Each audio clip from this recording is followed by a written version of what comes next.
अस्सलाम वालेकुम, बाज़मा डेली में खुश आमदीद। तो आज की रेसिपी मगज़ की रेसिपी है। इसको मैंने ठंडे पानी में भिगो दिया है। बकरे का ये मगज़ है, तो ये 15 से 20 मिनट भिगा रहेगा, ताकि ये इसके ऊपर जो बारीक बारीक कचरा और जो इसकी वेन्स है रेड वाली, वो सारी हमने जो है ऊपर से उतारनी है। तो जब हम भिगो के रखेंगे तो ये बहुत आसानी से और आराम से उतर जाती हैं।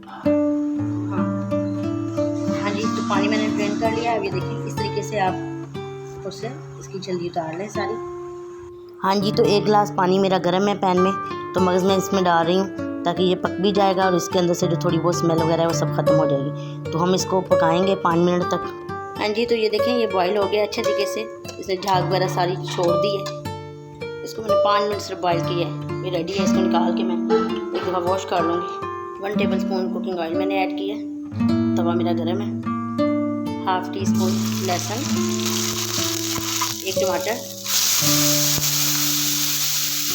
½ टी स्पून सुरख मिर्च, 1/4 टीस्पून नमक ऐड करें। अब थोड़ा सा पानी का छींटा दें ताकि, तो अब ये बिल्कुल ज़बरदस्त बगैर स्मेल की और बहुत अच्छा हो गया।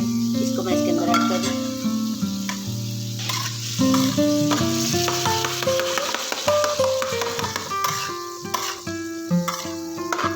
जब तक आपके टमाटर पकने हैं, साथ इसमें पकना, थोड़ा सा हम जो है इसमें सिरका ऐड करेंगे।